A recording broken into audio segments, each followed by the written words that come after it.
But when you've got, obviously we've just come through the era of the most powerful person in the world just talking out of his arse on Twitter. Yeah. Yeah, which I found immensely entertaining, but it's a bit worrying as well. It was, like you say, I kind of miss it all, really. Yeah. That era of and he'd say things randomly about Telecoms sometimes, we've already got 6G, and there was something he was saying that we've got 6G, or the Chinese have got 6G, we haven't even got 5G. I remember that was it. Oh, really? Oh, that's it. Yeah, I remember I wrote that story. I wrote a story on it. It's like we got 6G, have we? The Chinese and everyone's finally going, have we got 6G? Where is it?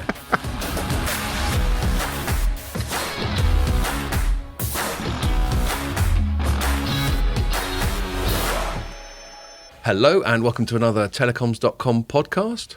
We're delighted to have a guest this week. We've got Elena Davidson, who you're CEO, aren't you, yes. of Liberty Communications? Yes, thank you very much for having me. Oh, it's a pleasure. Well, the background of it is back in, was it July? We had a really nice lunch. It's outside King's Cross, nice sunny day. And you were saying kind things about a pod. I love the pod. I'm a big fan. Well, there we are. Now you're on it. Now I'm on it. Your lifetime really ambition. Exciting. Achieved. Yeah.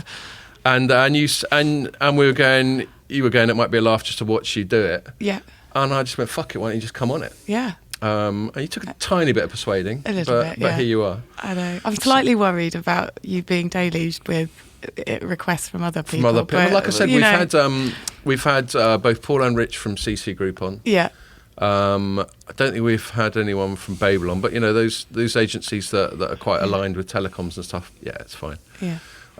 They knew the rules. In fact, we'll get onto sort of bribe of the week rules in a sec.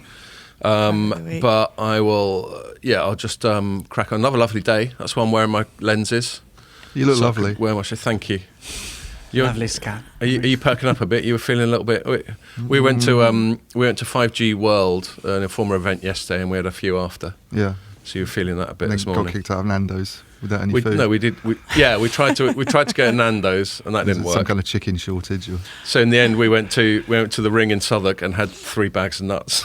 I can't even remember eating nuts. We went, what nuts have you got? And the bloke went, we got this, that, and we'll have the lot.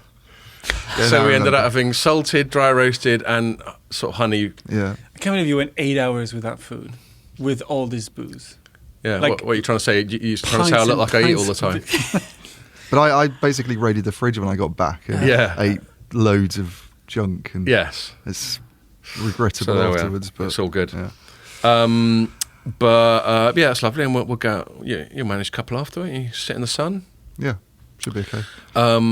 Now, what are we going to chat about this week? Well, because we've got Elena, and because Elena is CEO of a PR agency, I think we're going to talk about communications, PR. Yeah. There's lots of stuff to talk about.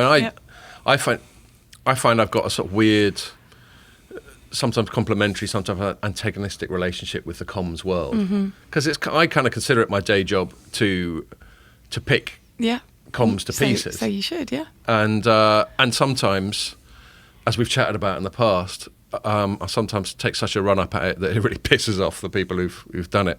But what can you do? You can't not do it in case you piss people off. I think it's kind of the job of journalists to be a bit of a dick sometimes. Something I take a pride in. You don't call people out by name, though, do you? No. That's very gentle. No, it's not personal. No.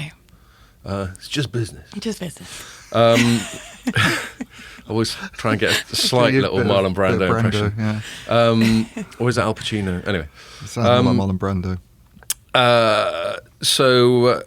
But then at the same time, and we'll get into this more, journalists and PRs sort of coexist a hell of a lot, and we end up being mates like we are. Yeah. And that's all good. Mm-hmm. So it's a funny dynamic we all have between each other. So we'll explore that some more. Then I think we're going to talk about, we're at 5G World, an Informer event in the XL yesterday, and both you and I... The day before. I wasn't there the day before. They didn't come, remember? We were there. I got a bit of a pout on about vaccine passports. Mm. I didn't actually realise it was an Informer thing. It's the whole of the XL. You can't even get into the XL without a vaccine passport or some other thing proving that you haven't got leprosy. Mm. Or perhaps you can just come in with a bell round your neck and a placard saying "out unclean," and then they'll let you in. And so I was just like, well, I'm not going then. But I did go yesterday, partly because I had an interview set up via former regular podder, Jamie Davis, with Vodafone UK's Chief Network Officer, Andrea Donna, and we both chatted to him, and he did a presentation that I wrote up. So which people can watch on reading our Telecoms.com. Yes. Thank you, Pierre. And then we're going to finish off. Ian and I both wrote about the sort of MIMO radio weight arms race that's going on. And it's a bit niche and a bit involved, but it is actually quite relevant to the whole industry. Yeah. It's relevant in lots of ways, actually, thinking about it now. There's quite a lot to say about it. So yeah, it's just on its surface, it doesn't sound, let's talk about the weight of a sort of light grey radio unit isn't the most thrilling thing. That's what makes it so good, isn't it? We can unlock the It's made a lot better by a photo of some female engineer carrying a couple of them. Yeah. And I know you dwelt on that in your story. So that was his opener, yeah. So. Yeah, exactly. No, that was good. I thought it. I just didn't get around to having a pop at the photo. I'm not thinking there's anything wrong with the photo. It was just quite funny the way it was staged. Well, Ericsson seemed to like it. They retweeted. They might as well have had a little girl with pigtails carrying it. That's what it looks like. Yeah. So that's what we're going to talk about. And just to remind you that if you're watching us on the site or on YouTube or on Facebook, you can listen to it on iTunes, SoundCloud, Spotify, and loads of other podcasting platforms. Did you have something to say, Producer Pierre? Yeah, it's the city of the month because it's the end of the last one of the month. It's Hampstead, United Kingdom. Hampstead, that's where I grew up. Really? Yeah. Must be all your fans. All back your home. family, yeah. Yeah. It's all the Hampstead posh people. They've probably got you up on the TV in the pub. Going, let's listen to this bloke swear about telecoms for an hour. You're a legend over there.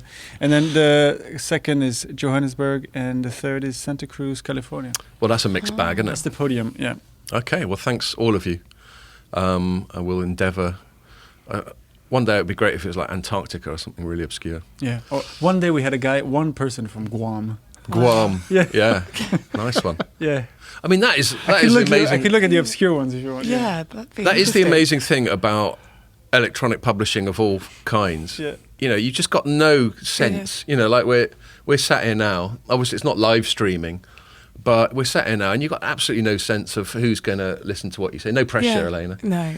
Of someone on the other side of the world going, what the fuck are they talking about? But it's just cool, isn't it? You can just spread your stream of consciousness dribble all over the world. Have you seen a spike in listeners since the beginning of COVID? I don't know. Pierre's the one Yeah. So it went up during COVID. Because there's been a steady rise, hasn't there? But there was definitely an acceleration, was there? Yeah. That shows that people have got nothing to do, doesn't it? Yeah. Yeah. I mean, you've got to really be short of shit to do listening to this. You'll be right. You've exhausted all your albums. I've organised my sock drawer. I've rejigged the cutlery drawer. Better listen to Scott and Ian and whatever other poor sod they drag on. We have a listener in Isle of Man. I wonder who that is. That's like in Bermuda. One listener in Bermuda. For the last episode. So we're doing all right with these little obscure islands. Yeah, no offence to all of those islands. I'm sure they're lovely. It's a recurring listener because he listens to most podcasts, yeah. Right. So you need to do a tour of these hotspots. Yeah. You need to go and visit some of these places. Just that one person. Thank you for your listening. Telecoms.com podcast on talk. Imagine we just pitch up in some sort of outdoor broadcast van and start talking about Open RAN. Oh, we had listeners from Cuba last week. That's pretty cool. Cool. Anyways. So, Elena, before we get into chatting about stuff, you've covered yourself in glory. Firstly, you've brought along, I mean, I don't think it counts as sort of bribe of the week, given that you're a participant in the pod. Yeah. But I was quite intrigued by this. Well, Elena's obviously middle class, yeah. because she brought along some olive stuff with red pepper from Waitrose as well. From Waitrose. And then I said bring along what you want, so you brought a few tins of G&T, very classy. Yeah, anyone's welcome to them. For us, you bought a couple of these, and we've already got our own. I said we like Beavertown, and you got Gamma Ray, which is like 5.5% or something like that. Yeah. So that could get interesting. Yeah. Thank you very much for that. Yeah, and then on top of that, because you've been listening to me constantly, I didn't realise I did it so constantly. Yeah. But I've been constantly. It's not subtle. I've been constantly banging on about how my birthday's coming up, and Elena's like, "Yeah, all right, Scott, we get." And she very kindly bought me a present which I haven't opened yet. And I just thought I would. From Fortnum & Mason. There you go. And what's going on in here? We have got some bottles. Oh. How did you know? Well, you know. Oh, we've got some lovely wine. Excellent. Some Gavi. I love a Gavi. I won't get them all out, but that's incredibly kind of you. I don't think that counts as Bribe of the Week because that's an actual Prezi, and it's much appreciated. Well, I hope you and Cathy enjoy it. Yes. This isn't for you. Yeah. Hands off. It's for me and the missus. Yeah. Thank you, Elaine. You're welcome. Much appreciated. Yeah. We'll have a happy day. Yeah. We'll get stuck into them. You will. So, yes, communications and all that. More generally, I mean, there are one or two stories that you flagged up when we were chatting beforehand that you think is both comms and stuff that we've covered. But before we get into those, just generally PR. So, I mean, I've known your agency for longer than I've known you. It's not my agency, it's Dee's agency. Well, you're the agency that you... Yeah, it's Dee. Well, we'll get on to Dee. We'll get on to Dee. Yeah, we'll get on to Dee. So Liberty, for a long time, I think I first encountered Liberty when I was in a previous job and you were PRing Qualcomm. Yes. So that's 2 jobs ago. Yeah. That was Hexus. Yeah. So that would have been like... That was a long time ago. Yeah, that must have been like 12, 15 years ago, something like that. Yeah. And also, we did a great job. You used to they used to invite a bunch of hacks over to Mobile World Congress. Yeah. And be the job of your colleagues to sort of deal with us. Yeah, to keep you entertained. Which I always think is a sort of a fascinating thing. Imagine just having to deal with these bunch of reprobate, ill-kept hacks. But they always did a great job. Try and keep your message. Who was it? One year our flight got cancelled. I ended up getting a flight back with Rachel and Cami. Oh, yeah. And just hung out with them and had a good laugh. Yeah, they're great. Yeah. So, and then another thing that's noteworthy is your agency's founded by and owned by Dee Gibbs, who's just a bit of a PR legend. She is, basically. Yeah. You know, I jokingly compare her to Patsy out of Absolutely Fabulous, and I don't mean that. She's nowhere near sort of lush like that, but she's a bit glamorous. She's very glamorous. She gets very stylish. She gets PR and she gets old school. This is what's leading up to the sort of theme. Yeah. She gets old school PR, which I'm kind of lamenting because it seems, and this isn't pointing a finger, certainly not at you guys or any other agency or any other company. Just as a general industry-wide trend, there's less of old school PR. And so Liberty always used to have this thing they called a liquid lunch. Yeah, I've heard about it. Yeah. And God, I can remember one year, years ago, they had one and there was some young male journalist got so pissed. Do you remember Hayley Miles? Yeah. I remember they were just draped over and Hayley had this long-suffering, just for God's sake, I'm not getting paid enough for this, look at her face. But she dealt with it, and Hayley can obviously take care of herself. I just remember just seeing that and thinking, Jesus Christ, I don't envy you there. Yeah. But they were always good fun. And then there were some other ones where, I mean, these particularly well connected among, let's say, a more veteran generation of telecoms journalists. To put it in perspective, Ray would have been one of the younger ones. I was certainly among the younger ones. Me and George Malin would be like the sort of spring chickens. But yeah, just lots of people. I'm not being ageist. Just lots of people.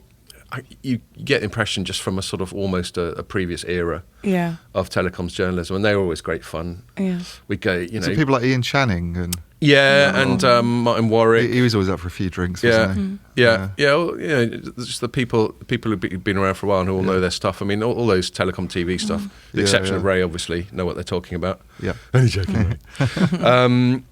So, and then she'd just say, right, you've got to book the afternoon off. So you turn up for lunch at about 12:30, and then that was just game over. Yeah. There was no question of anything productive happening for us today. So that was all really good fun. And I've just felt over the years, whether it's, it's kind of unique things. No one else ever did it quite like Dee. So that's just unique to her. But just in terms of budgets, in terms of an appetite for companies to have sort of meaningful face-to-face relationships with journalists, I've just felt that's diminished, and is that just me? Maybe it's all going on. I'm just not invited. Yeah, I don't know. I mean, I think from our perspective, we continued doing it for a long time, but I don't know with the kind of younger generation of journalists whether there was the same appetite for all getting together in the same way that it used to, because we did continue it for a while. Yeah, and just less people were turning up. Less people were turning up, so we changed the model a bit, and now we do smaller kind of one-on-one things rather than a a bigger kind of group meetup. As per our lunch in King's Cross. Yeah, exactly. But the old school PR about still meeting face to face and trying to build relationships, that's still really important, and that should be a part of. I think that's a shame that it's changed that way, though, because I don't know. Exactly. I didn't. I think it was probably a little bit before my time in the industry as a journalist, but I know Scott, and we were talking about other people that we know in the industry, like Keith, and George and Ray, and they're all very much up for. If given the opportunity, they would, to a varying degree, they'd all. George, I've had some late ones with George. That's for damn sure. Yeah, I don't know. Maybe there's some kind of work pressure involved that wasn't there before. With it moving online a bit more, and living outside of London, I think, is part of it. George has to now come in, doesn't he, to London? Yeah, but I'm just thinking. One of the first jobs I did was working on a print magazine, actually, that doesn't exist anymore. But it was very much driven by a monthly deadline, and as long as you were kind of on top of it, then freeing up an afternoon to go and do something like that. It's not like it's not like you're missing putting a story online, because we didn't even have a site, I don't think, at that stage. Yeah. So I think the electronic side. I think you might be on something. The electronic side of it, and we know what it's like. For me, where I'm the only full-time writer on the site, I can't really ever have a day where I just go because who's going to write the stories? Yeah. Which is why I want to hire more people, so I can just go do that. Crack the whip and go out and dick about with Elena. You can reinstate liquid lunch. Yes. Okay, Elena, you make sure you've got some able deputy, and we'll just slack off. Well, we sort of do sometimes. Well, we do. we need to do it more often. That's obviously the more hedonistic side. But on the serious side, I just think, like, another thing I've noticed. Look at the kind of writing that me and Ian do. Obviously, we've got slightly different voices. Mine's a little bit more tabloidy. His a bit more elevated. You're like the Sun. Yeah, I've always said that. I remember chatting to Ray. I said, light reading's the broadsheet, and Telecoms.com's the red top. Yeah.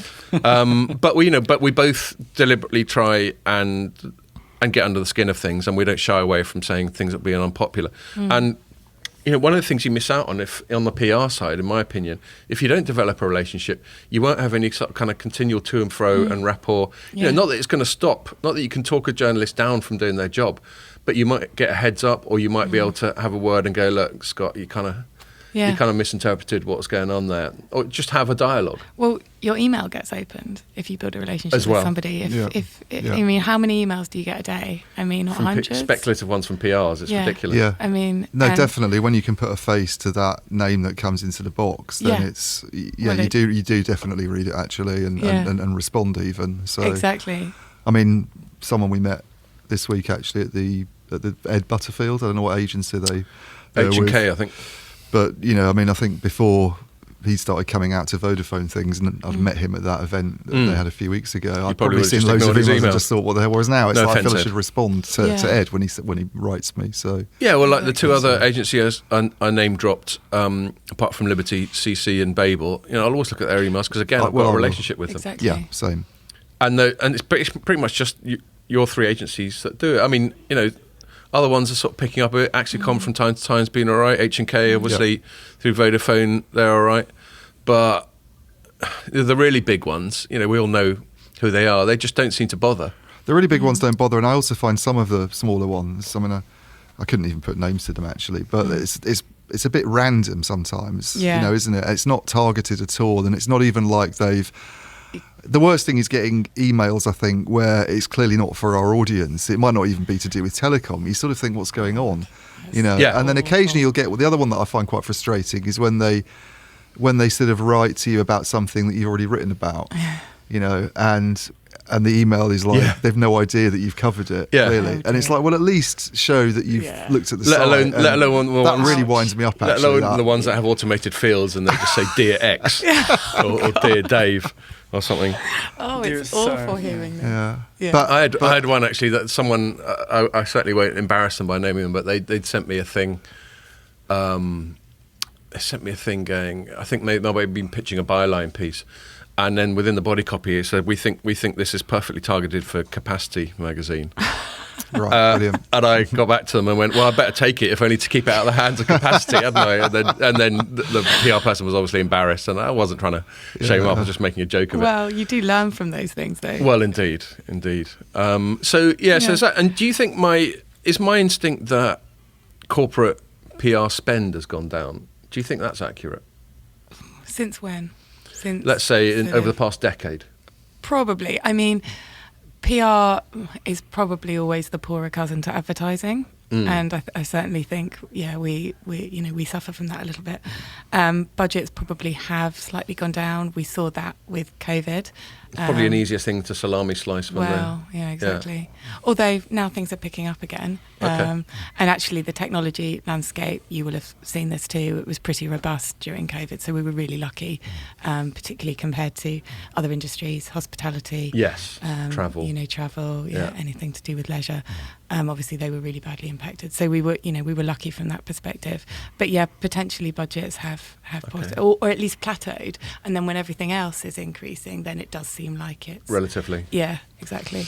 Yeah, I mean, I just think like, God, a decade or two ago, I mean, I know that their fortunes have changed since then, but like at places like CES or Mobile Congress, companies like Ericsson would just chuck money around like confetti. Yeah. And now you're lucky. Now you're lucky if you get a pickled herring out of them. I mean, the time to be doing this job, I think, was probably 98, 99. Yeah, and I joined. Yeah, pre.com. I joined the telecom sector in 99 as an analyst firm. But I talked to people like Ray, who were in the industry in the late 90s, and Ken Whelan, who's just freelancer for us now, and they were saying it was just silly. Yeah. It was sort of boom years when, and I know people on the sales side in publishing as well, who were saying that their job was basically to turn away advertisers. Yeah. It was like, well, we've filled the magazine. It was back in the print days. Still, we've filled the magazine. I mean, if you pay 3 times as much as this person, then you can have space. And I mean, that's. Yeah. I mean, now they're sort of different. Fighting to get stuff in. I mean, what a sort of dream situation. Well, actually, to be you've in. just reminded me of something else that I think contributes to some of this stuff I observe. Is I started in journalism on a print magazine, a real little obscure little mag called PC Retail, but we'd do a monthly thing that sometimes runs to 100 pages, and it'd be like alternating editorial and ads. So you're looking at 40 odd pages of ads. Yeah. And one of the things about print ads was that it's very difficult to sort of properly measure ROI on print ad spend. You basically did it because the magazine had sufficient prestige that you knew the people in your industry were probably reading it, and also if your competitors were in it and you weren't in it, that looked bad. Yeah. So it'd be a sort of leap of faith. It'd be more like a branding exercise. With the internet, you've got all these endless amounts of measurable metrics, and I think the marketing world sometimes deludes itself that because of all these metrics, it's got a greater sense of maximising the sort of ROI on the spend, and it's making them sort of tighter. I think it's making them do less branding because they're doing things like measuring click-throughs and lead generation and demonstrable commercial benefit, whereas branding's a softer thing, a more PR-y thing, you could say. Yeah. So do you reckon that's a factor as well? Yeah, I mean they're all factors, aren't they? That are all at play, that all contribute. I think, especially over the last 2 years, the PR industry has faced challenges just like we all have. But there have been some really positive changes. I think it's forced quite a lot of innovation across a whole gamut of different kind of ways. So if you're working within any kind of company now, whereas before working from home was something that was quite often just something that you could maybe get away with on a Friday. A bit of a DOS, yeah, and certainly perceived as a bit of a DOS. COVID. I never DOS when I work from home, by the way. No, that's good because it's all the time. Exactly. You only come in on a Friday, don't you? In fact, I'm probably more dossy when I come in than I am when I am as well. This is my easiest day of the week. That's the irony, right? Because you come in and you're seeing your colleagues and you're wasting loads of time, whereas actually at home... Drinking beer and talking shit. Exactly. So that's really changed things. And COVID was really a catalyst for that, wasn't it? Yeah. But... yeah, I mean, if you're looking then at the relationships with media and how you kind of build relationships with the press, if you can't go out and meet them, there are still other ways you can do it. So there's a whole huge number of PR people who are now not based in London and maybe find it difficult to, sort of meet face to face. There is still ways in which you can add that personal touch, and that those shouldn't be forgotten. Bribe of the week. There we go. That's one thing. Yes, and this isn't Liberty's first bribe of the week, I believe. No, I think there was a slab of Beavertown sometime in the past. I seem to remember. Didn't we send some beers from Trappist monks or something? Oh yeah, do you remember? I remember those. Oh, there was a whole selection of some really bizarre ones with like raspberry and shit in them. That's right. I do remember 12%. That. Yeah, some of those Belgian we know you so well. Trappist monks. They're not actually Trappist monks. They're just so drunk they can't talk. It's so sweet as well. They're just like can't talk. It's not a vow of silence. It's just too much 10% beer. Yes, no, it's good. You've done well. You've done well. Did you ever hear that pod where I talked about someone who actually took bribe of the week literally? Oh yeah. And got in touch on LinkedIn and went, if we send you some beer, will you write about my client? No. No, that's not how it works. It's a joke. Yeah. You see the irony of it. I mean, I suppose you could argue if like Informer's sort of compliance and corruption or whatever they call it person was listening, and they probably think that receiving anything from you, like your kind birthday present, could amount to corruption. But you've also got to trust that journalists, Americans are much stricter. Like they won't. Like Ray always used to be like he wouldn't go on press trips. He wouldn't let anyone pay for the travel and the accommodation. We all had to pay for it ourselves. Yeah. Because he wanted to be completely unbound to the company he's writing about, which is totally correct and honourable. Just my attitude is I'll take someone's bribes and write shit about them anyway. I was going to say you never talk nice about anybody anyway. Yeah, they could be showering me in champagne. I'd still write what I'm going to write. You don't regurgitate their press releases, do you? As a result of it, say it again. You don't regurgitate their press releases as a result of it. So yeah, and I mean, it'd just be obvious if I suddenly wrote a really accommodating piece. Yeah. Like this is a complete tangent. You probably haven't heard of this. Politico wrote a thing this week exposing another site, which I can't remember and I won't name anyway, for basically running advertorials but not labelling them as such, which is totally dodgy. So it looked like they were editorial. So it looked like genuine editorial, and that's the critical thing. All us journalists have to do. Everyone's got to make a living. And I'm certainly not going to turn that. If you turn up with a bunch of gamma rays, I'm not going to go, no, get them away from me. But our audience has to know that what they write with my byline on it or with Mary's byline on it or whoever is our sort of genuine, or Ian's, is our genuine perspective and dissemination of the story. Yeah. Uncorrupted by commercial considerations. They just have to know that. Otherwise, why would they bother reading you? And that's what a lot of people don't get. You could do it, but then you just trash your audience, and then in the end, you haven't even got. Yeah, I mean, I think in the era of fake news as well, it's so important that you maintain trust, and that's key really. So making sure that it is your opinion and it isn't swayed by commercial, and keeping that sort of distance between what's commercial and then what's editorial is so important for that trust. Absolutely, separation of church and state. Absolutely. I thought, going on about your gamma rays, I thought I better have one. Can't just leave them sitting there. Yeah. I mean, you can have a gamma ray. It's great promotion for Beavertown as well. You'll feel even better after you've had a gamma ray, mate. You're welcome, Mr. Plant. Your G&Ts are in there, so just grab them whenever you want. Okay, all right, that's interesting. And I'm going to move it on to some stuff that we've written about that has a sort of comms angle, and we especially.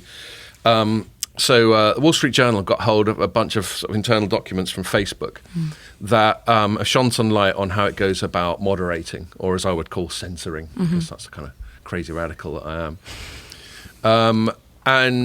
And basically alleging that there is inconsistency to it, and that they have some favourites. Yeah. And there's just a lack of transparency, and everyone knows this about social media. There's a total lack of transparency about how it's run. Yeah. And right now, there's nothing legal forcing them to it. There might be down the line, but as ever, with anything to do with tech, lawmakers and regulators are playing catch up, and there's a lag of years. Oh dear. Fizzy. What have you done? Have you shaken it up? Like, no, I didn't do anything. I just think you opened it too slowly. You should have just gone for a sudden. Anyway, Ian just got gamma ray all over his hand, and now his jeans. It's not too bad. And no, it's all right, mate. Do you know what? When I have a tin on the train, I've and I brought it from home. I've had it in my rucksack, and it's about a 25-minute walk from my house. So it's kind of shaken up, and it always spray around the carriage. It explodes. Yeah. And there's people looking at me going, "Jesus, Con, you're a bit old for this." And that's what they seem to say. Pathetic. I had a friend of mine once who worked in a small cafe down on the south coast, and every time, every shift, he would shake a can of Coke. Right, a random. Yeah, just a random can of Coke, Russian as much roulette. as he could. Yeah. And he'd have this can of Coke at the bottom, and when there was a really awful person that would excellent. come, He'd know which one it was, and then he'd give it to them. Here you are, smart ass. Exactly. Have some of this. Yeah. I think then see them walk down the beach and just this Coke go everywhere. Oh, excellent. Did he actually ever see the sort of payoff? Oh, yeah. Yeah. Well, and it never came back on him because no. nobody could prove that he'd...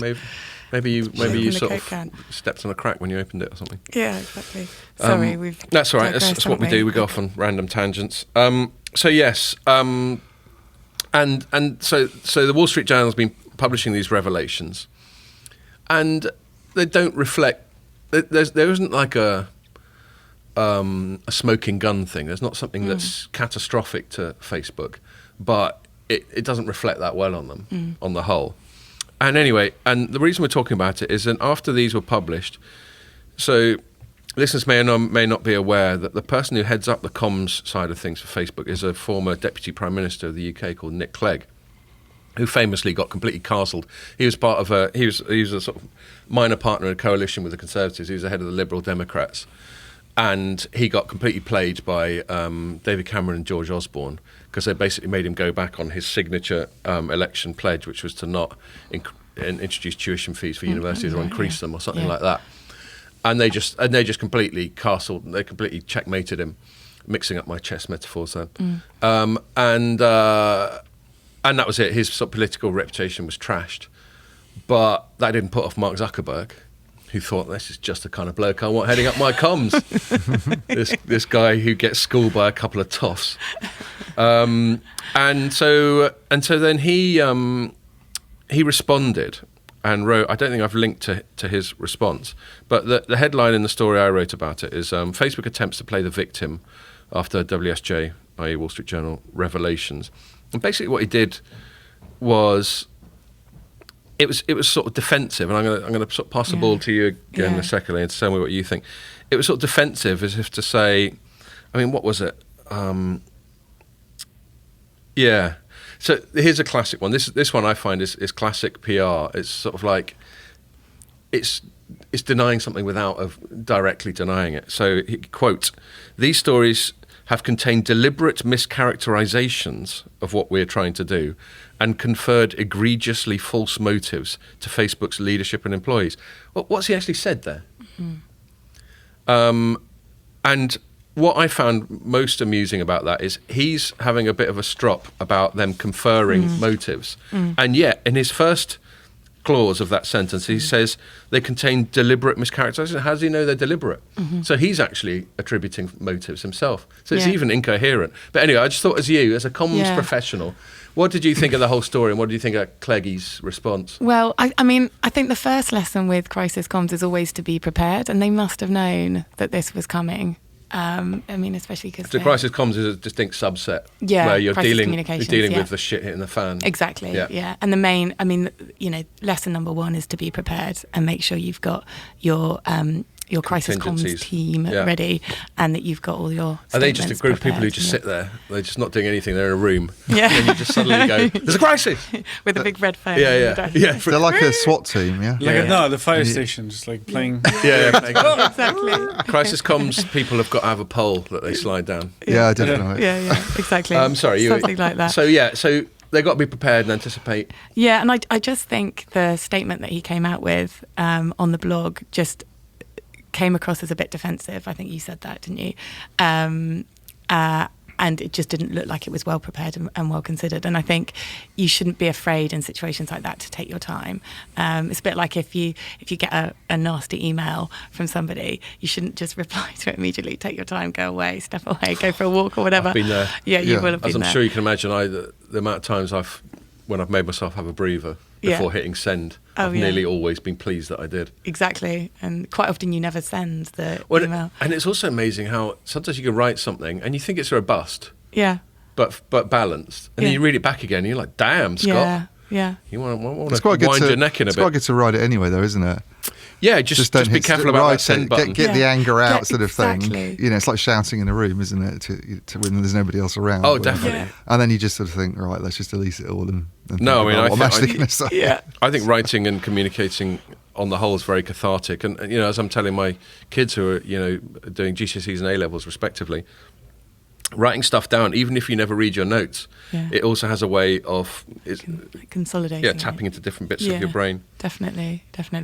But so that's critique one. So that's critique one. And then critique two would be probably to not encourage us to feel sorry for Facebook, because it's very difficult to feel sorry for a company that makes so much money. And there was a slightly sort of pouty, why are you being horrid to us tone to it, wasn't there? Yeah. And that bit wouldn't have sat that well with people. I'm going to look up Facebook's market cap, and let's see how sorry we should feel. Isn't he the fourth? It's not as big as richest person in the world.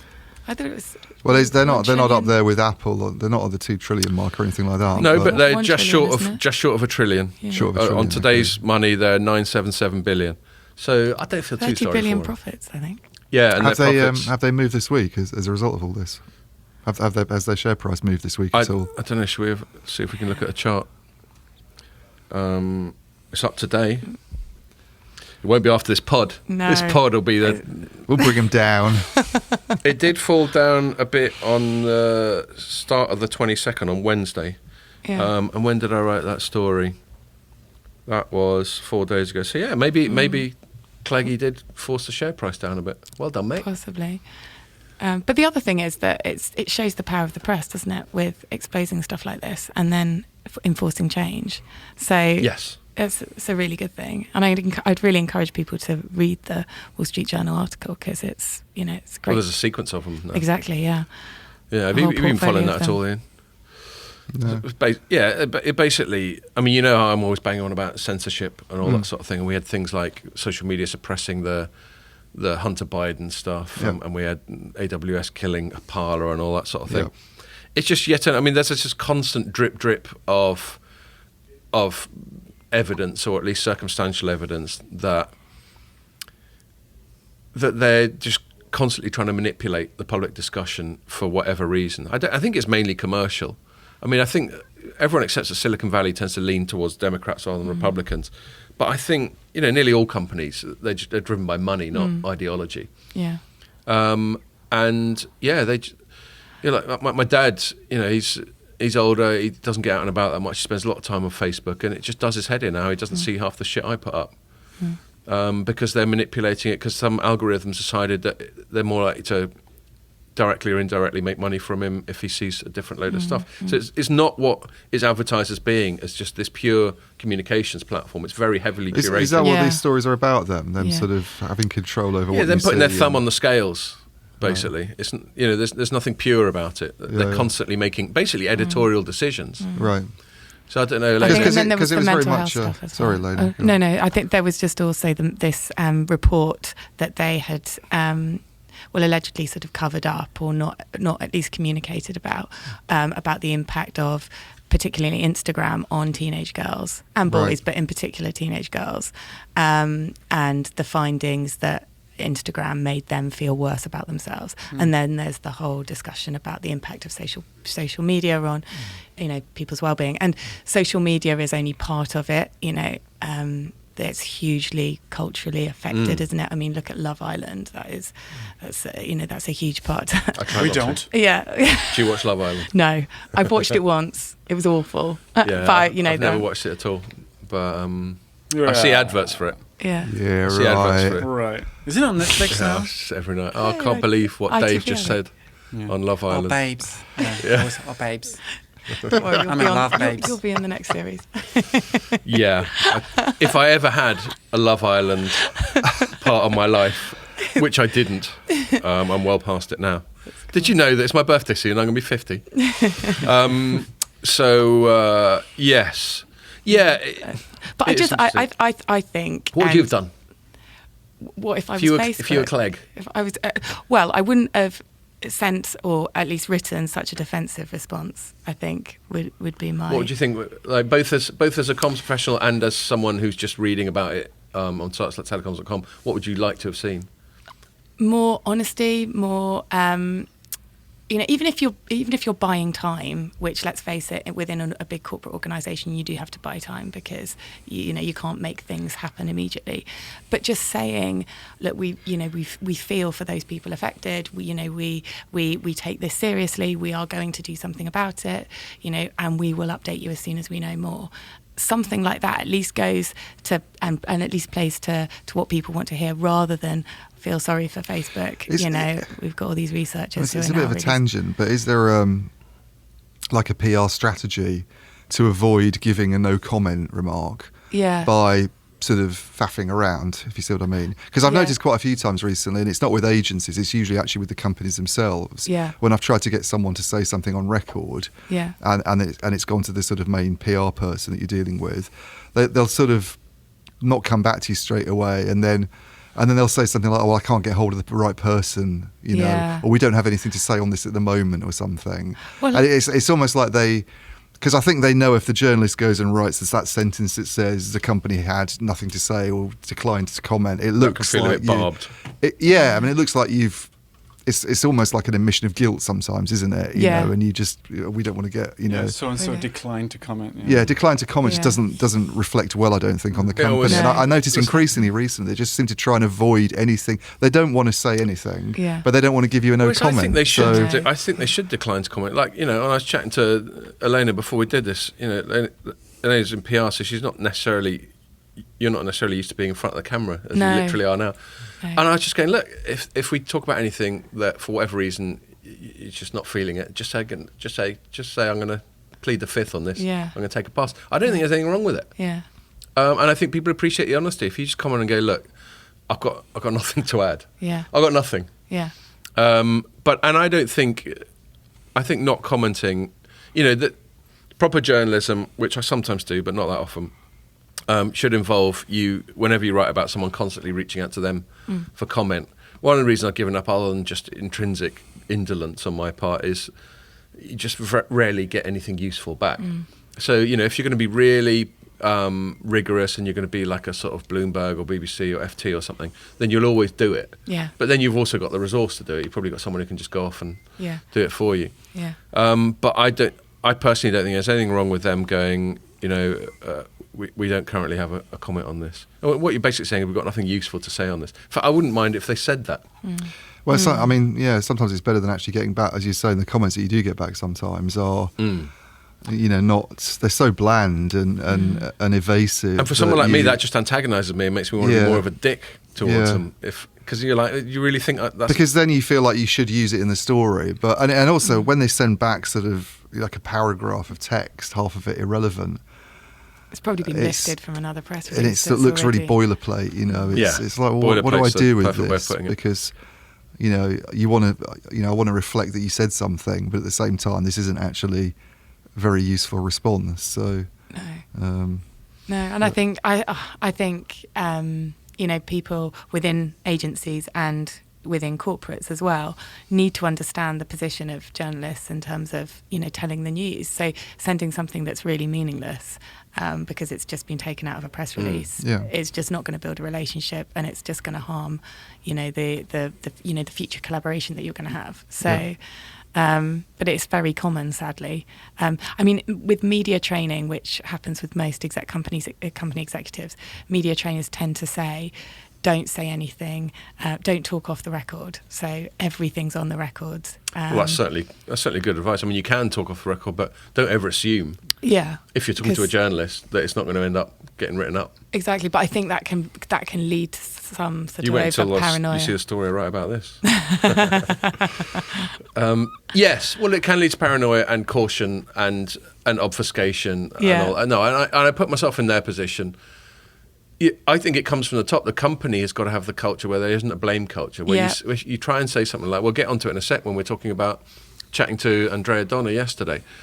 The spokesperson has got to feel empowered to try and say things they really think, to try and to be able to improvise and not get sacked if something gets taken out of context. You know, we know journalists can be dicks. They can sensationalise, they can headline hunt, they can take things out of context, all that sort of thing. And I think the spokesperson's got to have air cover in the company, that if that happens, they're not going to get bollocked.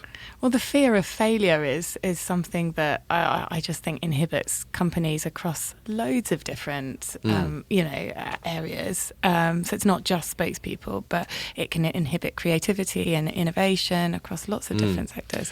And social media. Social media, yeah. I mean, in fact, something that hadn't occurred to me to talk to you about, but now I'm mentioning it. I mean, advising companies on their external communications in the Twitter era must be a completely different proposition to a few years back. Yeah, totally. Before it was a big thing. Totally. I mean, stories break on Twitter. I mean, that's where you get most stories breaking, actually, now. Especially if it's to do with Elon Musk. Yes. But the amount of people, like, I don't... What was it? There was something this week, wasn't there, even? Didn't someone ask him when Starlink's going to come out beta, and he went, November. And it was like, and then it turned into a Bloomberg story. Right, I missed that. And then, obviously, the rest of the company's like, is it? Yeah, or he'll call someone a complete dick, won't he? And so I'm going to sue you. He does, reply to tweets randomly, going Does he? Yeah. Do you think it's him then? He definitely. I think it's definitely him. Does not have any help. Wow. No, I just think he's one of those people. That's what he does when he's not like coming out with brainy ideas. He's like sitting in the bathroom, probably. On the toilet. Probably, and that's why it's so sporadic. Look at you imagining Elon Musk on the toilet. We all are now. I mean, as is someone in Ghana and everywhere else. And sometimes he just likes to muck around. Like, I remember there was a little time where he was just promoting this bullshit cryptocurrency called Dogecoin, just apparently for the sport of it. Yeah. And then other times, and I'm a big fan of him as a entrepreneur and as an inventor and as a general super boffin. But he definitely dropped the ball. There was a thing a few years ago. Some people, I think in Australia, got trapped in a cave. Yeah, that was when he started being insulting to the divers who'd gone and rescued them. Oh yeah, it was insulting to one other guy because Elon Musk sort of come up with some Musk sub. Yeah, and then this other guy had his own.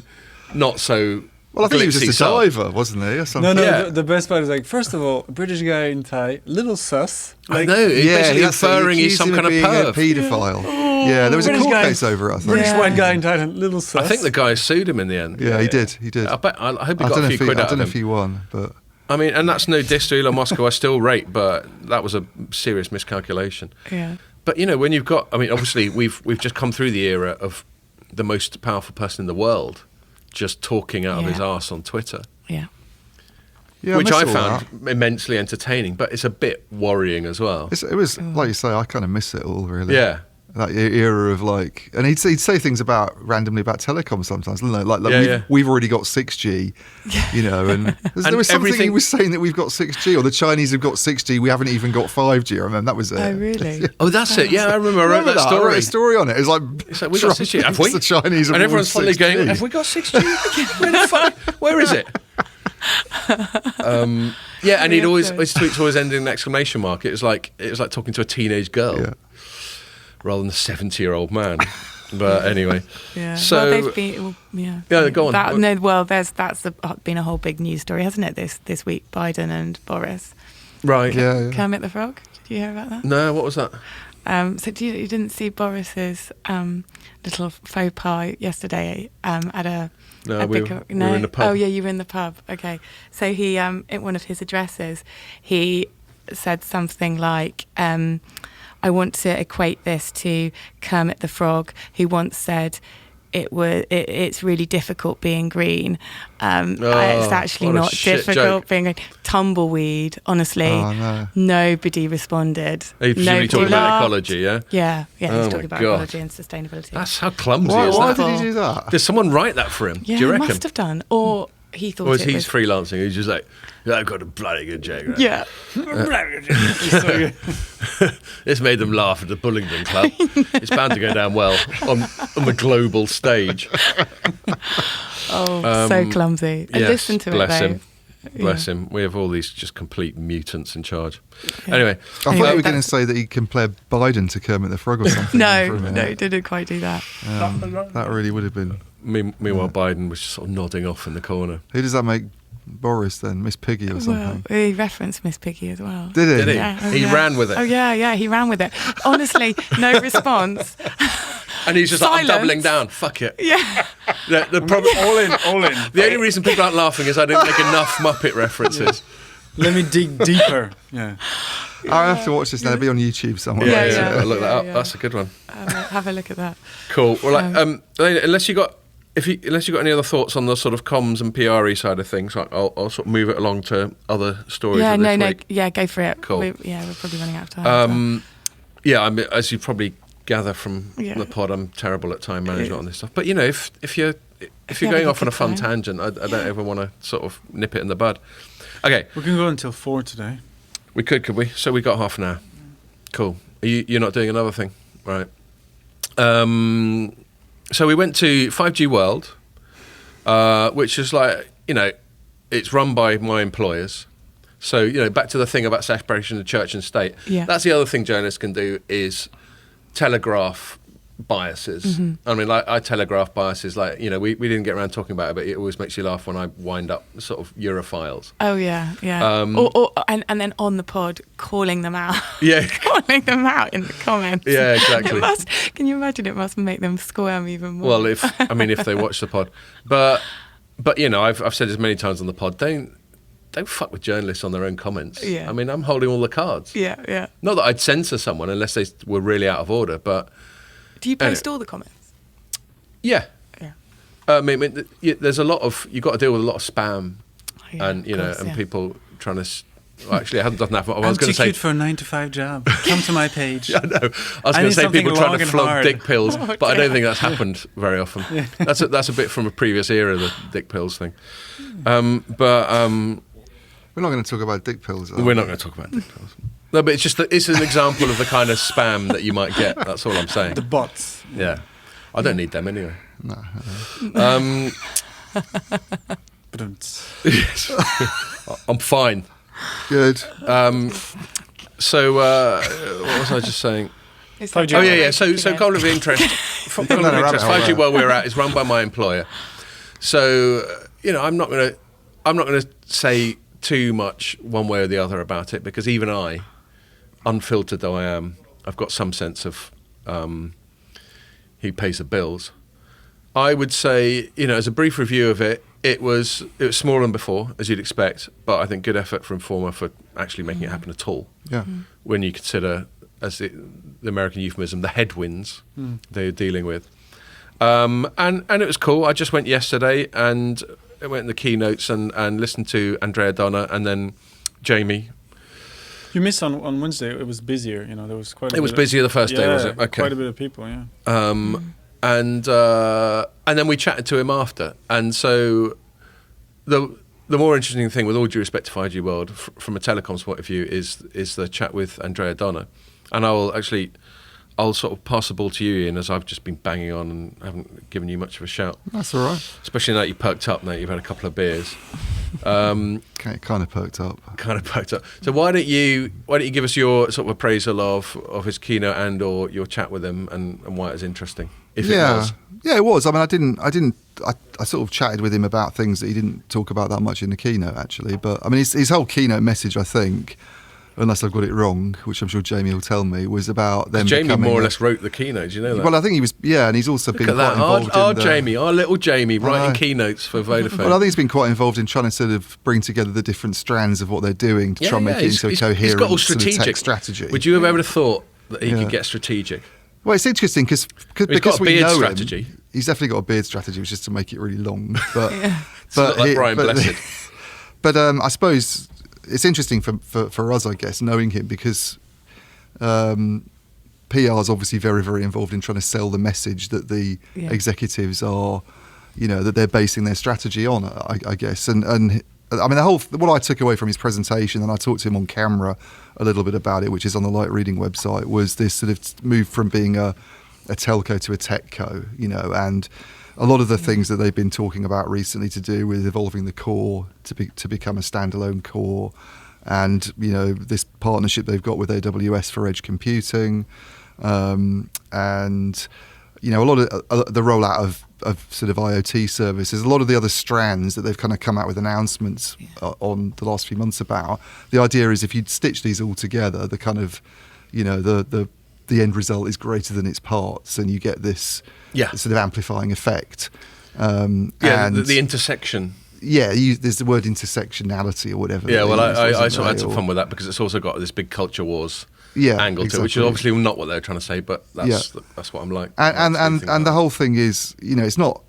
In some ways, it's not that new a message. This idea about making telecom operators more than the triangle's been around forever. Granted, their triangle's slightly different, but I mean, way back about 2017, we were talking about the 5G triangle of enhanced mobile broadband, IoT, and low latency. Yeah. But I think it's more about them trying to use the technology stuff and the network stuff to sort of position them for doing something other than just connectivity in the future, and being able to be a bit more of a kind of software player, I guess. And some of this stuff that you're going to start, and some of the stuff that I guess you're going to start seeing now from the AWS and Vodafone partnership that's being provided at the edge of the network.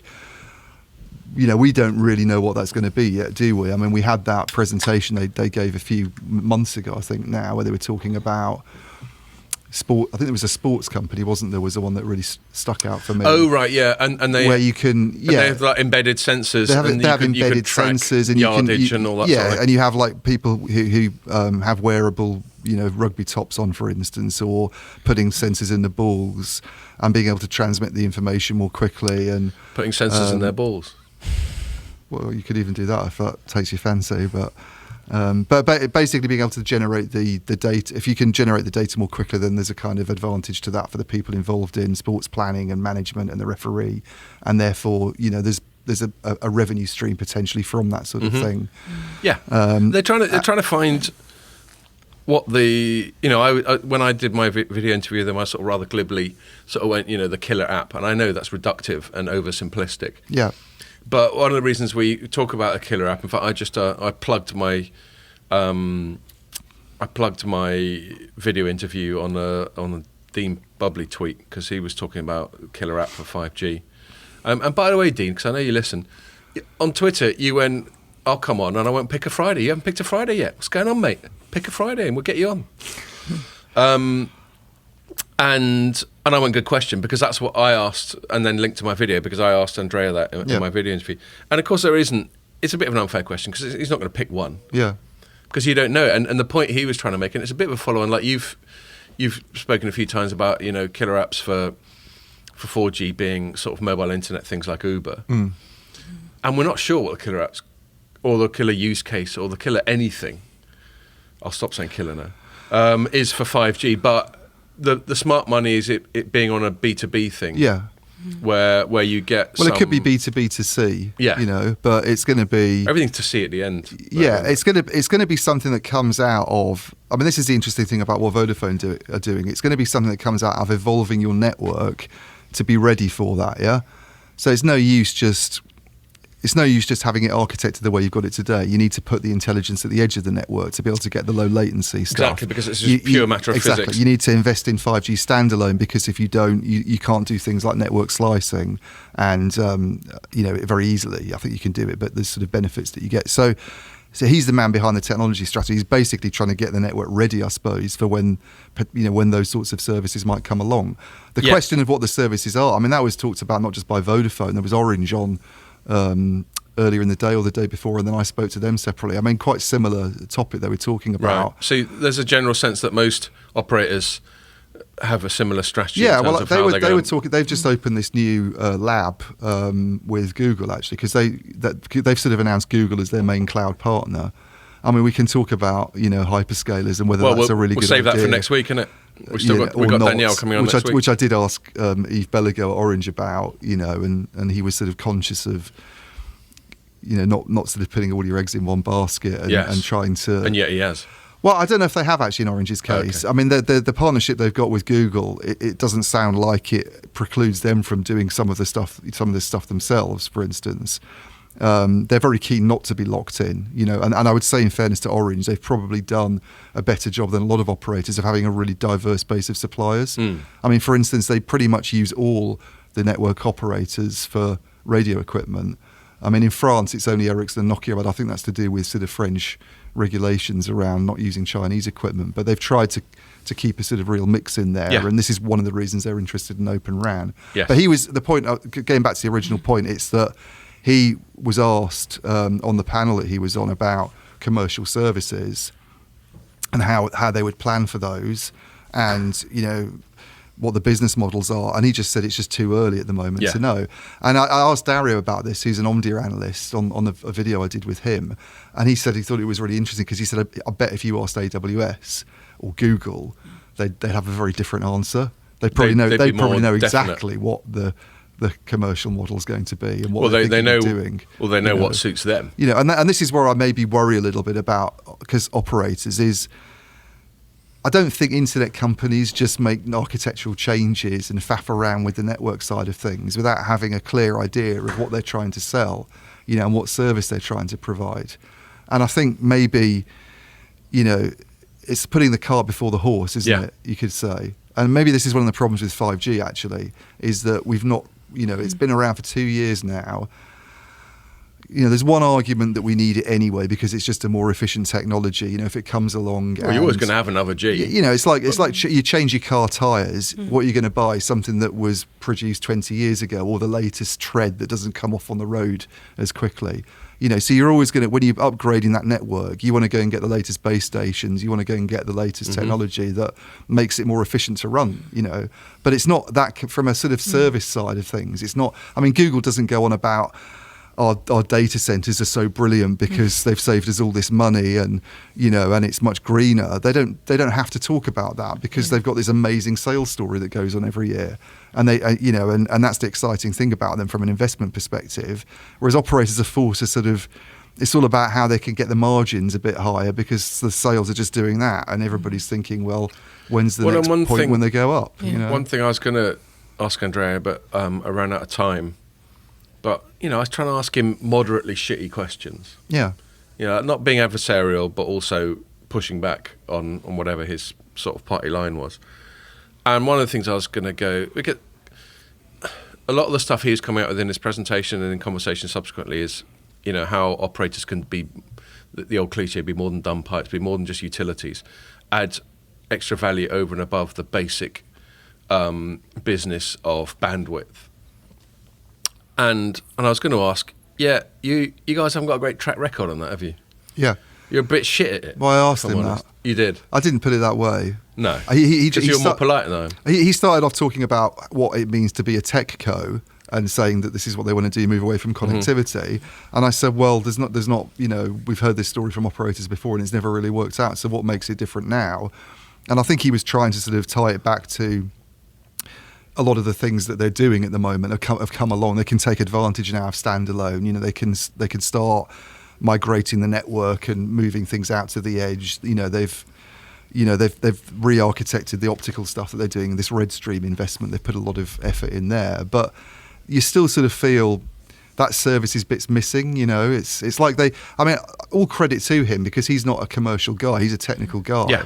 And I would say that from my perspective, and you'd probably be better off asking someone like Gabriel Brown about this because he really knows, but what they seem to be doing in the UK on the 5G rollout front looks really good. I think it looks like they're, I don't know if you could say they're ahead of all the other operators, but they're certainly putting in place a network that's very resilient and has a good reputation for quality, and that wasn't always the case with Vodafone a few years ago. Well, the BSS and there was a perception that they'd fallen behind EE. If you go back sort of 6 or 7 years, I think they've really kind of got on top of things, and I think that trying to do stuff with AWS and make it work for both of them is good because you can't. I mean, we're skeptical about being too in with the clouds, I guess, and how that could play out for operators in the long run. Probably about the only thing I talk about more than my own birthday. Yeah, but you can't ignore them on the other hand, and I think that trying to find some way of working with them is probably a necessity. What I got from his sort of core pitch, which I'm quite happy to take at face value, and I think it makes sense, is if we can be the platform for all these other verticals, as we call them, all these other types of industries. To do clever shit with like low latency or IoT or private networks, and networks like, the point of network slicing being that you can sort of dynamically skew the network to favour a certain type of service provision, whether it's ultra durable or ultra high bandwidth or whatever. If they can, and he's got another little sort of catchphrase he uses, calls something. Telco as a platform, something as a platform, right. Platform as a service. We should ask Dean Bubley about network slicing. I think it was platform as a service. That was it. Yeah, because he's dead sceptical about it, as far as I'm aware. Well, that'll be a great conversation. Mental note when he does eventually come on. We'll chat I don't want to put words in his mouth, but no, I know from my perspective. I think from my perspective, one of the concerns about network slicing is, for a start, it's quite a hard thing to market, isn't it? It's not like, I don't think companies go around saying, "Oh, I need to take advantage of network slicing." No, they just want a good guaranteed service with this, with 99.999% reliability. That's what they say. How you provide that to me, I don't really care.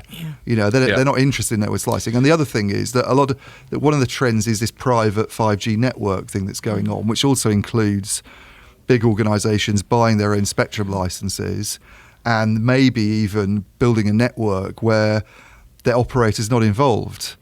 There's something that I spoke to Ericsson's CEO a few weeks ago because they were quite resistant at one stage to the whole idea of selling directly to the enterprise. We always have to have an operator in the mix because we don't want to compete against our own customers, basically. And they've moved away. They still would prefer it that way. But I said to Echo, if you've got an organisation that doesn't want to work with an operator, are you going to sell to it directly? And he basically said, yes, we have to do that. We have to build up that capability. And then all of a sudden, where does network slicing fit in? Yeah. That's not then running on a public 5G network. It's just a network that's built by that, by Shell or Volkswagen or whoever it might be.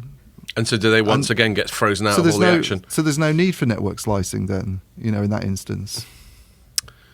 Yeah, I suppose they would always maintain that Shell or any other non-telecoms company doesn't have the internal capability to do it properly, and so they're always going to need to partner with them. Yeah, but they might have the internal capability if they partner with Ericsson. I see. Yeah. Well, that's a dilemma for the kit vendors to not circumvent their core customer base. Yeah, well, but as I say, but if the customers basically said to themselves, "Well, I definitely don't want to work with Vodafone or any of these crappy operators that are in the market. I just want to do it. I want to do it myself, and I'm quite happy to work with Ericsson, but there's no bloody way I'm working with Vodafone." Then you're not treading on your customers' toes, are you? Because they've already ruled them out of the picture. Yeah, totally. Elena, at the core of this is, what's the point of 5G? Yeah. So I can't think off the top of my head which areas of technology you got to be clued up on as part of your day job. Yeah. But let's assume that you don't obsess about this stuff quite as much as me and Ian do on a daily basis. But both professionally, but also as an end user, as a consumer, has 5G been well sold to you? Do you get what the point of it is? Well, I listen to this a lot, don't I? So,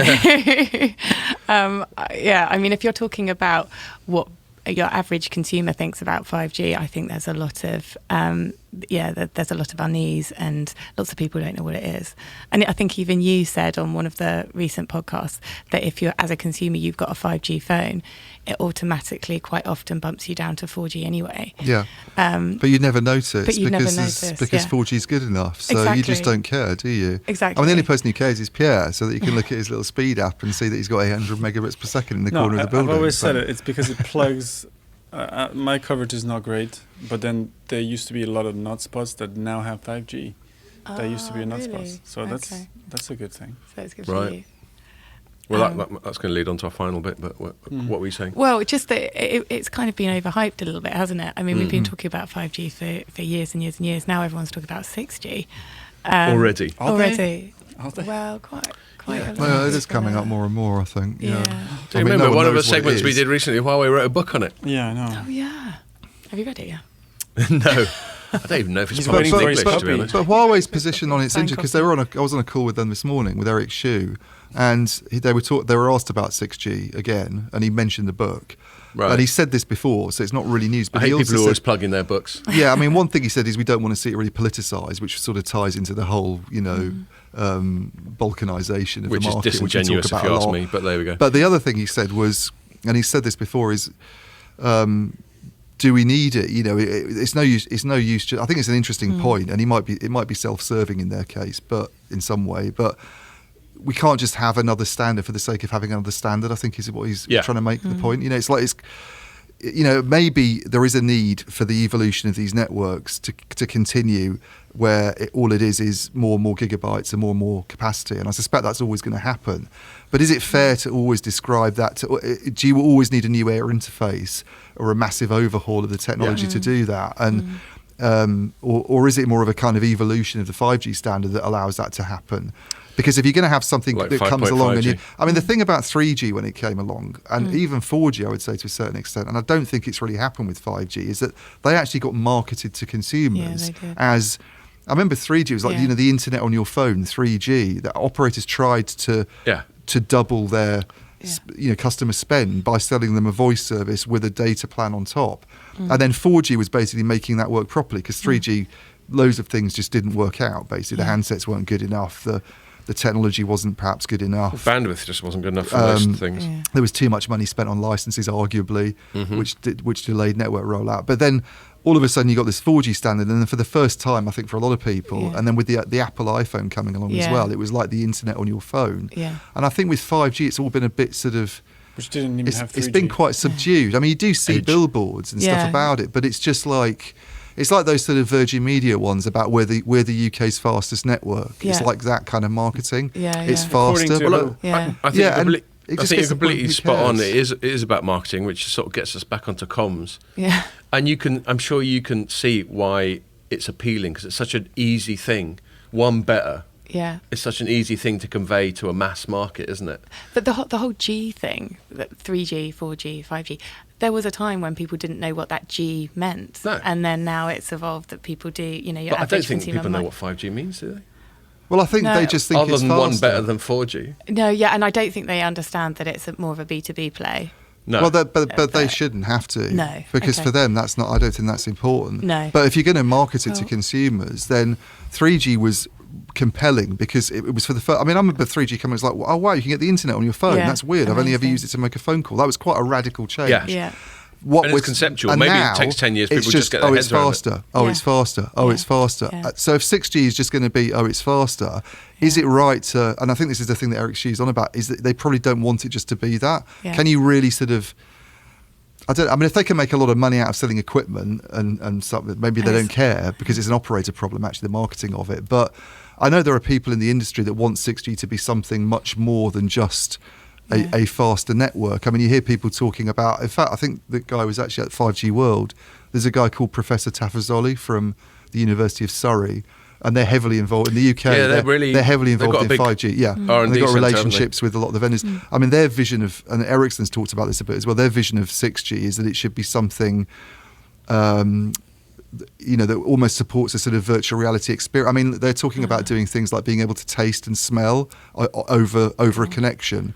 I mean, it's almost like the idea of a sort of Strange Days, if you've seen that film kind of thing, where you have a headset on and you would actually feel like you're there. It's not just a virtual reality world. It is almost like actually being there. So you could actually be eating a meal like opposite someone and feel like you're in Barcelona. It's like kind the of Matrix. thing. God, how weird. And incidentally, going back to a previous segment, Facebook is banging on about a thing called the metaverse the whole time. I keep hearing that. Which is such a sort of geeky word, isn't it?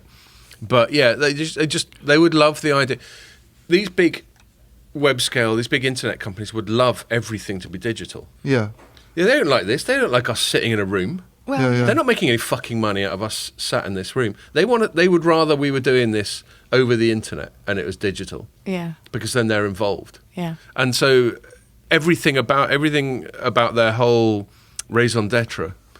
I was making a joke about that yesterday, wasn't I? I was going to imagine if there was a raisin called anyway. The whole raison d'etre is that you've got to be using the internet ideally via them in order to do anything. So of course there's going to be this people lived push. on the internet with that kind of. I mean, the way that Tafazoli's described it is virtual teleportation. Yeah. And I wrote a piece that got misconstrued. People actually thought I was saying that 6G was teleportation, which is not what they're saying, but they're saying it's like. I tell you what, write a story with that headline. Imagine the amount of reads you get.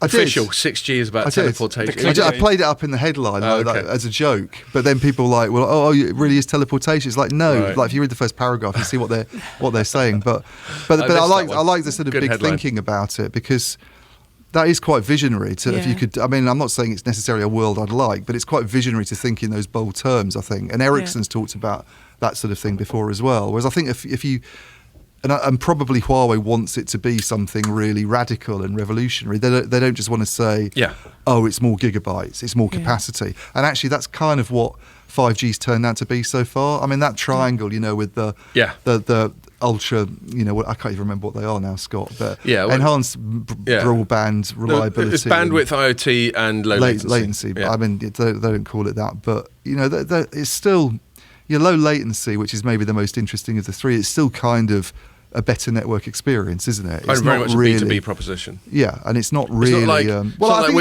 like you're sitting there going, I don't think it's B2B. I wish latency was a bit lower. Gaming is a big one, though, for latency. Like professional gamers and people who do things like Fortnite, cloud gaming, if it's on a cloud platform. But they're not doing it on their platform, phone, are they? On the whole. Well, this is the thing. Yeah, do you need it on a? Yeah, exactly. Right. That's the other problem. The console is plugged to fiber. The console's plugged to fiber. That's the issue. But there could be a situation. I mean, I know Deutsche Telekom had this demo a couple of years ago at Mobile World Congress, where they had this virtual dodgeball game that you kind of play on your phone, and you had people running around in the stand area doing it. And then they were saying you could have areas of cities where you set up one of these sort of virtual dodgeball games, and it sounds kind of wacky, but I can see teenagers might go for it, so who knows? So, I'm going to wrap it up because Pierre says we've got to go to 4, and that's 7 minutes away. Can we go a bit past 4? But I'll still move it along, show some discipline. I mean, all that stuff, all those sort of tangents we were just going off on now, I think just shows that we're still kind of groping around in the dark as to what the point. I can't believe you're still on your first G&T. I know. What the fuck is going on? What are you on? Oh, this is my 4th. Really? Your 4th? Yeah. Wow. What are you going to do with those other G&Ts you brought? Are you going to take them home? I'll donate them. You donate them to the when you get Dean Bubley on here. Dean, you can have Elena's G&Ts. I mean, all this, we're kind of groping around in the dark, still trying to work out what the point of it is. And it's not necessarily a diss. I think we can all agree that 5G was overhyped. And I think we can understand why marketers would do it, because it's a once-in-a-decade opportunity to go, look, here's why you should buy a new phone or buy a new contract. Also, once one person starts talking about it, everybody else does. Race. It's a bit like with 6G. And it's not going to stop now. And you always get the Yanks jumping the gun saying we got 5G when they got fucking nothing of the kind. Yeah. AT&T did it at this time. Yeah. And the previous generation, it was T-Mobile that did it. Do you remember? I mean, it's a problem for the operators, really. It's not a problem for the equipment makers are doing quite well out of it now. I mean, what Dell'Oro is predicting 10% growth in the market this year. You look at Ericsson's performance recently; it's been strong. I mean, I know Huawei's struggling because of the sanctions, but it's a good market for equipment makers because they're going to buy that stuff to run their networks more efficiently. But to sell it to consumers, we've got a more efficient network, it's a bit faster, but actually you don't really need a faster connection anyway. It's like, and that's why no one's paying more for it. It's very hard to charge consumers more for something like that. There's no price premium at all for 5G. And there's loads of competition in these markets that just carries on driving down the tariffs, and maybe it's about the killer app. I don't know if you can... Well, there isn't one. We're trying to work out what it is. Yeah.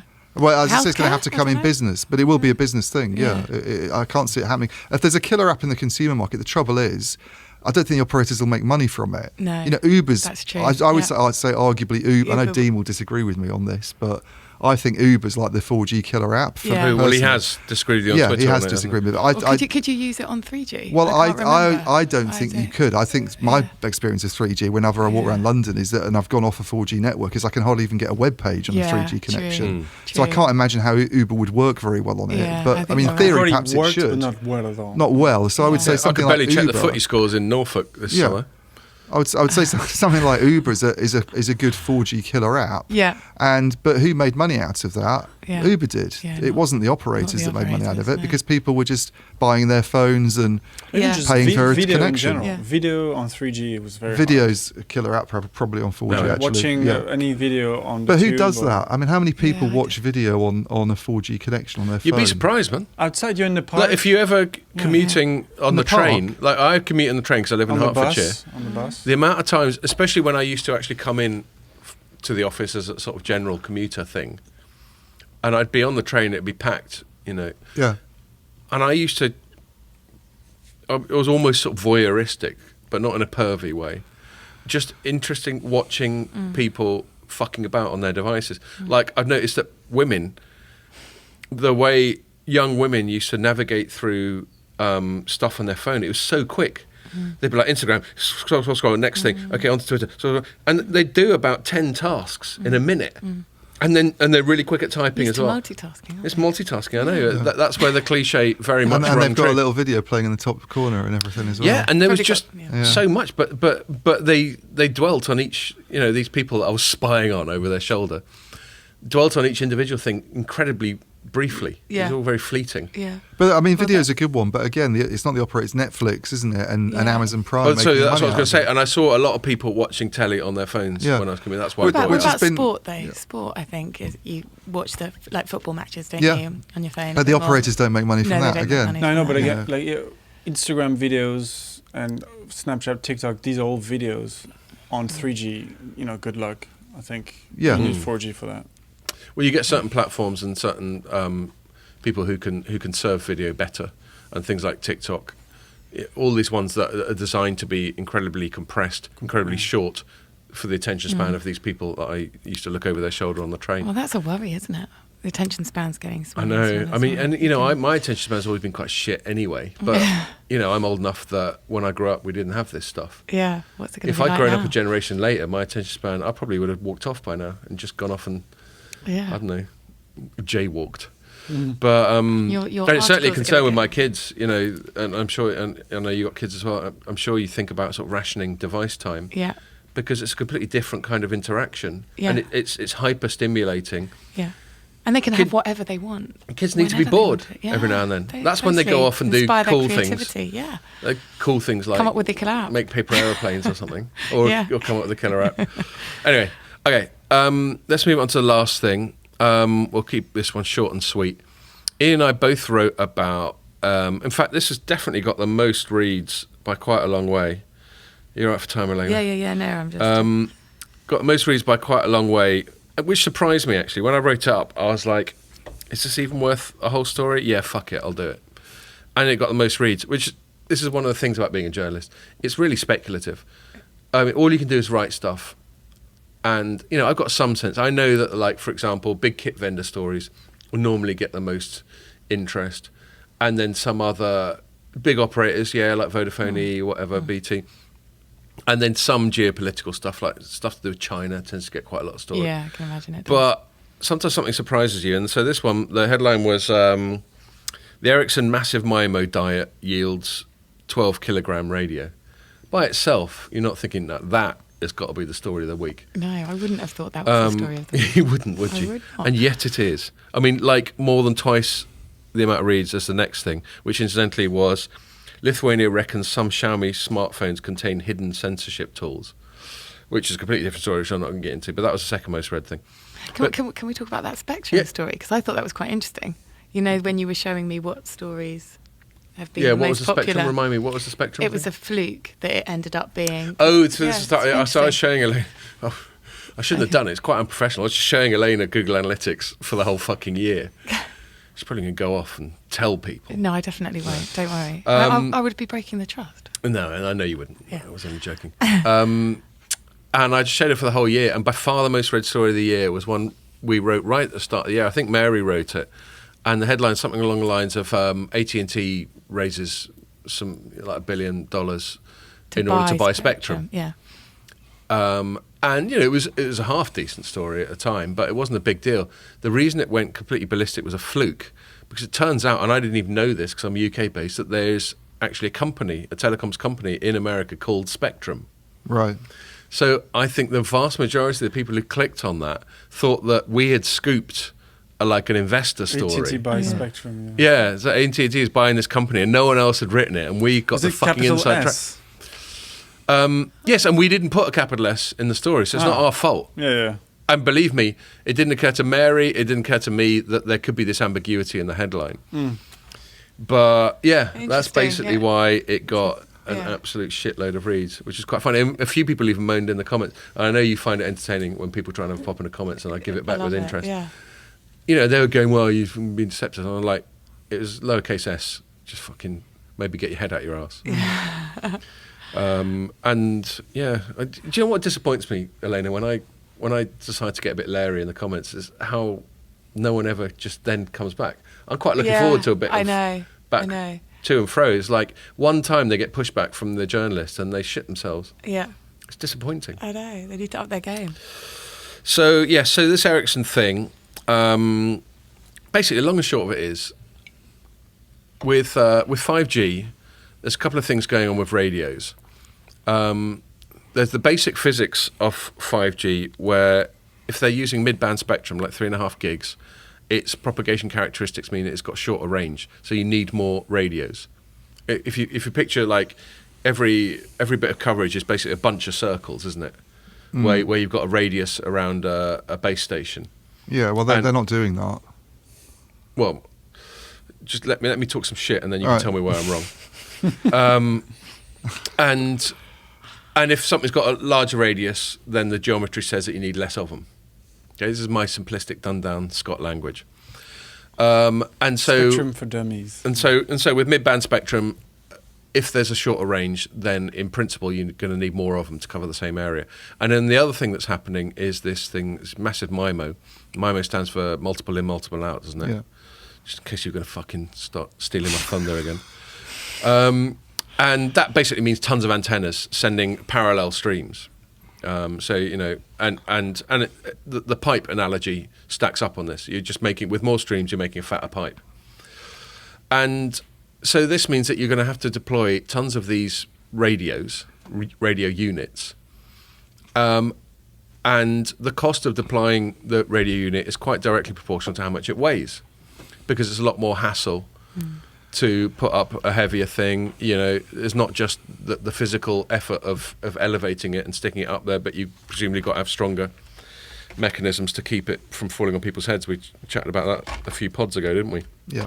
And I think at the start of the year, you and I were writing about how, like, Nokia's got a 20 kilogram one, but Huawei's got a 19 kilogram one. Isn't that a big deal? Yeah. And then this week, Ericsson came out with this press release saying it's got a 12 kilogram one. And I'll pass the ball to you, Ian. How did they illustrate in the image that they had with the press release? How did they illustrate how incredibly light that is? Yeah, I mean, because one of the arguments is that if you've got lighter ones, then you can reduce costs of installation because they're easy to lug around, basically. Because 25, 30 kilograms, and there were used to be 60, I think, the big sort of, ones that had 64 transmitters and receivers. You can't really lift with one person, but they've got this sort of woman skipping along the roof with a big beaming smile on her face with like a radio unit in each hand. It looks like she's sort of walking down the local high street. She's just come out of Harvey Nicks. But I mean, I think they're in a specific category, aren't they? They're in this 32T, 32R. Yeah, but isn't that the sweet spot? Yeah, that's. Well, certainly Vodafone I think they started off like Vodafone and BT started off installing 64T, 64R radio units, which were really heavy. And they're now quite happy to shift to 32T, 32R because the technology's just got a lot better, basically. So and wasn't there that thing when we went to see Vodafone a few weeks back, they were going, it's actually got the same performance, the same throughput as a 64 one. Yeah, the performance is, they've got so much better that they're just as good, but they're a lot lighter. So as you were saying, they don't have to spend as much money on reinforcing. And they're positioned. I mean, I talked to Gabe Brown, heavy reading about this. They're right on the edge of rooftops because of the beamforming. You need them to almost be sort of hanging over the edge of the rooftop, right? So because they've got to physically shape the radio beam towards devices. Yeah, you can't put it in the middle, which means you might be able to get away with not putting a lot of steel reinforcement because if it drops down, it's just landing in the middle. So it's right over the edge. If that falls off, then that's a disaster. That's not a for the PR win, is it, industry. Elena? If you drop a radio on someone's head. So they need to spend. So the difference between something that weighs 60 kilograms and something that weighs 12 kilograms, and performs just as well, is massive in terms of what you need to spend on reinforcing your brackets, let's say, and all that other stuff, and lifting it up, elevating it up. It's just a lot quicker to install. What's made it lighter? Well, so it's usually to do with silicon developments. Oh, right, okay. I mean, that's what Ericsson says. If you ask them how have you managed to get the weight down so much, they attribute a lot of it to a cadence of improvements, is how they described it to me, I think, on the silicon side. Okay. So they've just managed to shrink the technology, basically, and then you can, But can the casing be plastic or something like that? I don't know what the casing's made of, and I've never actually seen. I know there's people who do teardowns of these things, like some semiconductor analysts. They sort of take them apart, and I'd be quite interested to have a look at one at some point. Metal. But because just the semiconductor manufacturing process doesn't seem like an adequate explanation itself. I think that's what they say. I know, but how much does a fucking chip weigh? Doesn't weigh 12 kilograms. Yeah, but you've not. No, it doesn't. But your circuitry that goes in there, I suspect, is not just. You're not just talking about. I mean, this is their argument when I've asked them why, how you've managed to get the weight down. I'm so not much. having it. Well, I can't see what else it would be, because. I'm trying to look up what I wrote. Maybe if it wasn't material design, I don't know. No, because that would have been something that they could have done for a long time, wouldn't it? This is the reason I think there has to be something in that if it was you say that. Do you know what? I'm sorry to butt in. I've realised why. I mean, you're right, but I think the other thing that we haven't dwelt on is heat. So with cooling equipment, with smaller manufacturing process, you also get less heat output per grunt, per unit of grunt, which means that you need less cooling, you need less cooling fins. Exactly. Or so if it's slightly bigger, even you need a lot of you need to have stuff that basically stops it from overheating, and then a lot of the weight comes from that. Okay, so there's knock-on effects from the thing. Okay, all right. But the point is that you. And that's one of the main advantages, actually, is the energy side of it. I think the one that Vodafone showed was 43%. Because of course, less. Anytime they save some energy, everyone's got to play the green card, haven't they? Well, yeah, I don't think it's so much the green. They've got to do a bojo. I don't think it's the green card. Curb it. Well, that's rubbish to me. The energy's a proxy for cost, isn't it? Yes, exactly. So that's the important thing. Forget about the green stuff. It's basically being able to operate at a lower cost. And I think they were saying it was 43%. More energy efficient, the one that we saw, but that one weighed under 30. I think the one that they were talking about, that Kerr Anderson at Vodafone was talking about. This one they've released this week is 12. So, and the thing Vodafone must be a bit gutted they put in the order for the last lot. Well, and this was developed with BT as well, as you've said. I saw in your story that it's almost like But the other thing is Vodafone. It's a bit of you said earlier, it's a bit of an arms race between the vendors, isn't it? You know, because clearly if you can produce something that's a few kilograms lighter, and it makes that, if it's that important, then it's easier to install. Why would you get a Nokia one that weighs 20 kilos if you go to an Ericsson one that's 12? It's a massive reason for you to go and buy from Ericsson rather than whoever it might be. And I think it's really upsetting potentially to Nokia, because they had this big refresh a few weeks ago. I remember talking to the head of mobile, Tommy Uito, and they'd come out with this 32T. It's exactly the same configuration. Tommy with an I, 32T, 32R, and that was 17 kilograms. At the time, they were saying that was industry leading. So to have Ericsson come out a few weeks later with one that's 5 kilograms less is a bit upsetting. I mean, the only thing I would say is I'm wondering if there's trade-offs that have been made. You get this thing called instantaneous bandwidth. So the frequency range that you can operate that radio within is, in Nokia's case, 400 megahertz. Whereas in Ericsson's it's only 200 megahertz. So that's one trade-off. They're not beating it on all criteria, but they're certainly, because you're always looking for some trade-off. Otherwise, it sounds a bit too good to be true. I was, because Nokia listed all the things they thought they were like amazing at, and one of them was the IBW, and clearly Ericsson's isn't as much, Fair enough. So they're not beating it on all criteria. But how low will it go? I don't know. It's probably going to get to a point where you diminishing returns, aren't there? I mean, once it goes down to, 10 or 12 is not very heavy at all, isn't it? 12 felt like a jump. I mean, at the start of the year, we're talking 2019. But those are 64T, 64R ones. Right. Okay. And those would still be a lot heavier, I'm imagining. So it's not such a big jump then, like for like. Well, it's 40% less than its last one, they say, than its last 32T, 32R. So it's a big jump. I don't know whether it's a big jump or not. It's down from 20. Right. The previous 32. I just said at the start, and you corrected me. No, but the one that you were talking about that they got down to 20 earlier in the year was a 64T, 64R1. Right. So what are we saying? Is it a big deal or not? Well, it's 40% less. It's 8 kilograms less, so it is a big deal. I'll take that as a yes. Can't get a straight answer out of this, but he should work in PR. He should. There's two products they've got. One's 64T, what's 64R, and one's 32, with you, and they've both been reduced. I'm sure, you're being much more coherent than I am. And it just feels like a sort of product strategic win for Ericsson on the whole. Yeah. Which momentum hasn't really been in their favour. Like I always talk about my shares that I got 20 quid of Ericsson and a tenner of Nokia, and my Nokia's up to about 12 quid, and my Ericsson's down to like 18, 19 quid. I mean, I does this feel like a sort of bigger strategic? I don't think they've ever been perceived as being behind on the mobile 5G strategy. Right. I mean, I think that Nokia's playing catch up there, yeah. And I think the refresh that they had a few weeks ago looks really good on paper. The reason I think Nokia's share price has done so well recently is nothing to do with mobile. It's because the optical stuff's doing well. Right.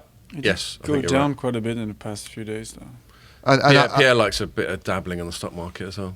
And I think it's not just the optical stuff; it's also the restructuring that Lundmark's doing, which is pushing them back into profitability. Which is just making the whole thing just look. Yeah, I don't think it's to do with enough. what's happening on the mobile side.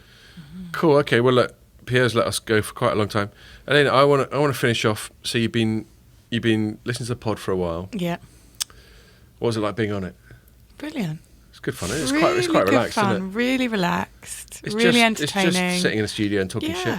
It's brilliant. Surrounded by this bungee stuff. I know. Which is interesting. Which Pierre's done a great job. This is probably the first one we've done for a while where bits of the wall haven't fallen off. So well done, Pierre. Well Credit done. to you there. He got some sort of pro double-sided sticky tape. Heavy duty. There we are. And well, look, no, it's been brilliant. Cool. I'm pleased. Thank you so much for having me. And you've me. been brilliant as well. Oh, thank you. And you're welcome on any time. I mean, we'll give it a bit of respectful distance. I think you're not coming on next quiz. week. Yeah, but why not? I'll do a Christmas quiz. That's true, actually. We should chat sometime about, because we don't really ever introduce novelty to it. We just sit down and just go blah, blah, blah, blah. Yeah. We just give it a lobster clause, innit? Jeez. Your lobster clause. Tell that joke. Oh, God, this is something we were just joking about yesterday. This is like a sort of venerable, sort of Cockney joke. So a lobster... Is it clean? Yeah. Lobster walks into a pub, orders a drink, there's a bloke sitting next to him, and they start talking. And then after a while, the bloke just lamps a lobster, just hits him straight in the, whatever their equivalent of a face is, cluster of antennas and weird bits. And then the barman goes, "Why'd you do that?" And he goes, "Well, he was giving it all out, wasn't he?" I love that. Which, for people just listening, is me just sort of making a lobster claw thing with my hands. I can tell my kids that when I get home. Yes, well, that's totally clean, isn't it? Totally. Oh, but it's a bit violent. Brilliant. I mean, I'm not sure if you want to encourage them to go around punching lobsters. My son punches me most days. Yeah. How old is he? 6. All right, well, you want him to snap out of that? No, I know. I don't before worry. He gets to like 15 or something. I think he just gets a surge of testosterone. Yeah. Just needs to... And takes it out on you. Yeah, well, anybody. Right. I'm quite glad it's me rather than his friends, to be honest, or a random stranger. So that was all good fun, and really good fun. Let's have a chat. Maybe we'll do some bit of larking about towards the end of the year. That would be really good. I could do a big quiz of the year, test you on your knowledge. Sounds good. What? So you're suggesting that you come up with the questions, master. And me and Ian have got to try and get it right? All from Telecoms.com. God, I'm going to be humiliated. Editorials. Ian's so much better at this than I am. Don't know about that. Anyway, okay. Well, I'll wrap it up there. So thanks, Elena. No worries. Thank you for having me. Stay tuned for next week. And thanks for listening. And next week hopefully got Danielle, unless something goes wrong, like she's not let into the country because of COVID or something. Danielle Royston. DR to her mates. So yes, thanks for listening, and make sure you join us for that one.